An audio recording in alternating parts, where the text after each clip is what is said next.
My coworker created this search bar in Excel. Oh my God! Here's how. Let's go to the Developer tab and click Insert. Pick the text box and place it here. Now right-click and select Properties, so we can input the cell reference. Now let's go here and input this formula, so it shows results based on what we type in the search box. Let's input our cell reference and missing if the result isn't there. And that's it. No more manual searching. My nerd coworker created this to-do list in Excel. Oh, hell no! Here's how.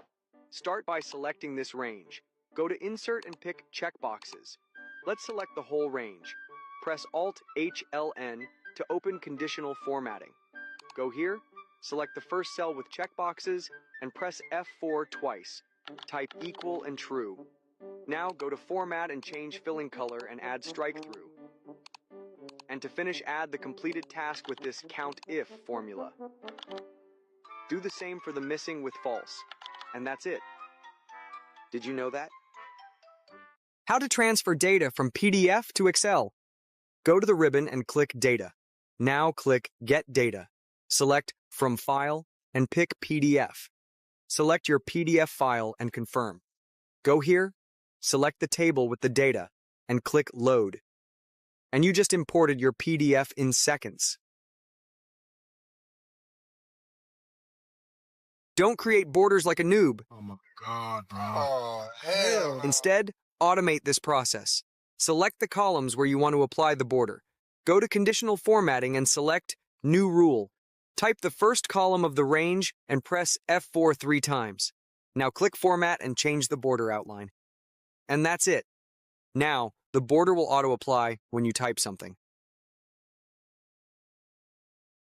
Stop importing brand logos like this. Bruh.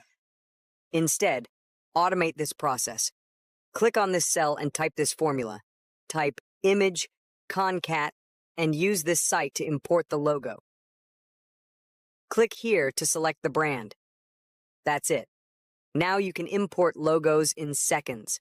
Please like and subscribe for daily videos. My teacher was giving grades like this. God, bro. Oh, hell. I had to show her this hack.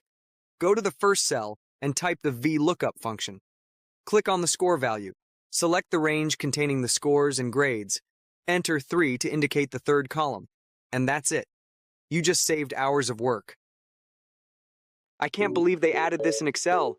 I just created this maps chart in 30 seconds. Oh, hell no! Here's how. Go to our data range and press Ctrl-T to format it as a table. Now let's click Insert Slicer and pick the field to filter the data. Adjust the columns to 4 and move it here. Go to Insert and pick the map chart. Let's move it here and adjust it. Let's remove the fill color and border, and that's it. We now have our maps chart in Excel. Did you know that?